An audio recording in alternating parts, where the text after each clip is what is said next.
चुकला की ठोकला हा माझा प्राण आहे। सवाल आहे माझा त्या गोपीचंद पडळकरला, माणिकचंदला, त्या तू आमदार हो उद्या भविष्यात मंत्री हो, आणि तुझी ती ट्रोलर गँग मला फोन करत होते काय बोलू नका बघा।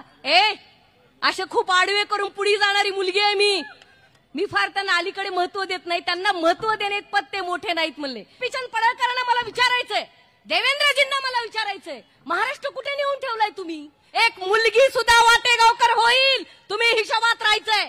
आवडसाहेब माझे वडील आजारी आहेत, अश्विनी हॉस्पिटलमध्ये आहेत, ऍडमिट आहेत। माझे अण्णा मला म्हणले सक्षणा तू थांबू नको जा, ही भाषा योग्य नाही, मी तुला राजकारणामध्ये ठीक आहे आपला वारसा नाही आपला पिंड नाही, पण तू जा, जे चूक आहे त्याला चूक मान, याच्यासाठीच मी तुला राजकारणात पाठवलेलं आहे। मराठवाड्याचा जर गोपीचंद पडळकरांनी नाद केला, लक्षात ठेव बाद केला। नमस्कार, महाराष्ट्रातील विविध क्षेत्रातील बातम्या झटपट आपल्या मोबाईलवर पाहण्यासाठी लगेचच सबस्क्राईब करा राष्ट्रशक्ती लाईव्ह न्यूज आणि सोबत बेल आयकॉन प्रेस करायला विसरू नका। नमस्कार, आज सांगलीमध्ये एका वेगळ्या कार्यक्रमाच्या निमित्ताने उपस्थित राहताना आज पहिल्यांदा मला आनंद होत नाही लाडांना। एक महिला म्हणून इथे बोलत असताना या व्यासपीठावर उपस्थित असलेले माननीय शशिकांत शिंदे साहेब, आव्हाड साहेब, अमोल कोल्हे साहेब, टोपे साहेब, उपस्थित मोहिते साहेब, सन्माननीय लक्ष्मण ढोबळे साहेब, माननीय बिरुगावकर वाटेगावकर साहेब आणि उपस्थित सर्व सांगलीकर, जेव्हा हे वक्तव्य माझ्या कानावरती आलं, मी त्यावेळेस संभाजीनगरमध्ये होते आणि संभाजीनगरमध्ये असताना मला एका पत्रकारांनी फोन केला की सक्षणाताई गोपीचंद पडळकर आज असं बोललेत। मी म्हणलं काय बोलले ते? मी फार त्यांना अलीकडे महत्व देत नाही, त्यांना महत्व देणे पत्ते मोठे नाहीत म्हणले। गली में कुत्ता भोंकता है, इसके लिए हर कोई इंसान को जवाब देने की जरूरत नहीं होती है। म्हणून मी त्यांना म्हणलं बोलले तरी काय? अहो म्हणे तुम्ही बघा ते काय बोलले। मी बघितलं आणि इथं बसलेल्या महिलांना सांगते, मला असं वाटलं ती शिवी जयंत राजाराम पाटील साहेब यांना नसून महाराष्ट्रातल्या देशातल्या तमाम महिला भगिनींना होती। कारण इथं उपस्थित पुरुष सगळे भाषण करतील, आज इथं सगळी संख्या जास्त आहे। मी येतानाच म्हणलं की आज मी काय बोलू, काय बोललं पाहिजे, नेहमी निवडणुकाच्या स्टेजवरती बोलते। अरे तुम्हाला मोठं होण्यासाठी प्रत्येक वेळेस आई बहीणच का टार्गेट करावी लागते? गोपीचंद पडळकरांना मला विचारायचंय, देवेंद्रजींना मला विचारायचंय, महाराष्ट्र कुठे नेऊन ठेवलाय तुम्ही? ह्या महिला मुली आवडसाहेब बोलायला तयार होत नाहीत अलीकडे, शिंदे साहेब कोणीही सोशल मीडियावर व्यक्त होत नाही, मागे देसाईताई आहेत, होतात का सांगा? तुम्ही सुद्धा मला म्हणता सक्षणा जपून, तुला फार ट्रोल करतात, पण मी त्यांना सांगते ट्रोल करणाऱ्यांना घाबरणारी मी नाही। जसा धनगर समाजामध्ये बिरू बापू वाटेगावकर साहेब होऊ शकतात, एक मुलगी सुद्धा वाटेगावकर होईल, तुम्ही हिशोबात राहायचंय।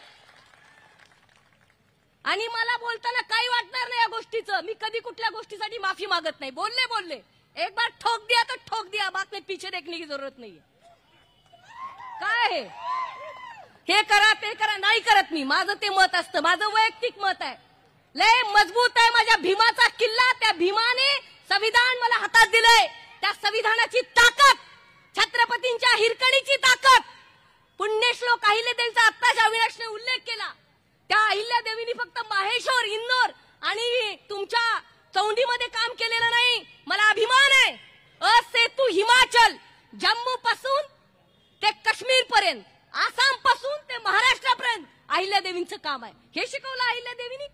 आम्ही चांग भलं रे चांग भलं म्हणतो, रोहित दादा, चांग भलं म्हणजे आधी तुमचं चांग भलं उद्या, मग माझं चांग भलं उद्या, अशा समाजातले आम्ही लोक आहेत।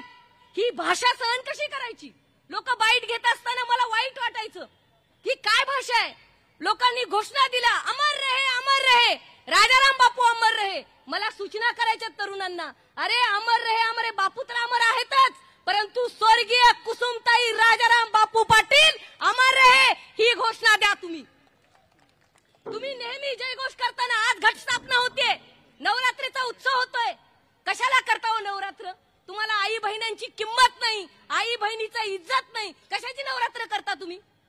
एका महिलेला ढकलून द्यायचं, एका महिलेची सगळी वस्त्र हरण करायचे, चारित्र्य हनन करायचं, कशाची करता तुम्ही नवरात्र? सवाल आहे माझा त्या गोपीचंद पडळकरला, माणिकचंदला, त्या तू आमदार हो उद्या भविष्यात मंत्री हो, आणि तुझी ती ट्रोलर गँग मला फोन करत होते काय बोलू नका बघा। असे खूप आडवे करून पुढे जाणारी मुलगी आहे हा, आमचा इतिहास आहे. टोपे साहेब, आव्हाड साहेब, अटके पार झेंड्याचा. अटक हे अफगाणिस्तानमध्ये आहे आणि त्या अटक किल्ल्यावरती आमच्या मल्हारा होळकरांनी झेंडा फडकावलाय. त्यामुळे आम्ही घाबरणारे नाहीत. आज जी टीका माननीय जयंत पाटील साहेबांवरती झाली आहे त्याचा निषेध तर मी करतेच, परंतु त्याचं उत्तर सुद्धा आम्ही द्यायला आलेलो आहे. मी काय माननीय जयंत पाटील साहेबांसोबत काम केलेलं आहे. त्यांच्या अध्यक्षतेखाली 7.5 वर्ष मी प्रदेश अध्यक्ष म्हणून काम केलंय. मला त्यांचा स्वभाव माहिती आहे. मला त्यांनी सांगितलं होतं, सक्षणा तुझे वडील आजारी आहेत. आव्हाड साहेब, माझे वडील आजारी आहेत, अश्विनी हॉस्पिटलमध्ये आहेत, ऍडमिट आहेत. डॉक्टर अनुपम शहा त्याच्यावरती लंके साहेब ट्रीटमेंट करतायत. पण माझे वडील, माझे अण्णा मला म्हणले, सक्षणा तू थांबू नको, जा. ही भाषा योग्य नाही. मी तुला राजकारणामध्ये, ठीक आहे आपला वारसा नाही, आपला पिंड नाही, पण तू जा, जे चूक आहे त्याला चूक मान. याच्यासाठीच मी तुला राजकारणात पाठवलेलं आहे आणि म्हणून मी इथं उपस्थित आहे. तुम्हाला सांगते, तुम्ही रामाचा श्री रामचंद्र प्रभू म्हणता, अरे सीतेचा का करत नाही तुम्ही? भारतीय जनता पार्टीला विचारायचंय. म्हणून संतांनी म्हणलंय, राम म्हणू राम नाही, नाही सीतेच्या तोलाचा. राम म्हणू राम नाही, नाही सीतेच्या तोलाचा. सीता माई हिरकणी, राम हलक्या दिलाचा. अरे कोणी सांगितलं म्हणून काही बोलणारा, हकलून देणारा. आमची सीता आधुनिक. मला जरा बोलू द्या, एकच महिला आहे, मी बोलणार आहे. आणि मला सांगायचंय, आजकालच्या महिलांनी कुणा श्रीकृष्णाची वाट बघू नका की द्रौपदीचं वस्त्रहरण होतंय, श्रीकृष्ण साडी घेऊन येतील. आजकालच्या महिलांनी काकू स्वतःचं वस्त्रहरण स्वतः हातात कोयता घेऊन करायचं असतं. त्यांना रोखायचं असतं, कुणाची वाट बघायची नसती. आणि पुरुष कोणीतरी येईल माझी बाजू, गरज नाही. महिला मुलींना सांगा, हातात तलवारी तयार ठेवा आणि स्वतःचा श्रीकृष्ण स्वतः बना. आज कुसुम ताईंना ती शिवी होती, महाराष्ट्रातल्या तमाम महिला भगिनींना ती शिवी होती.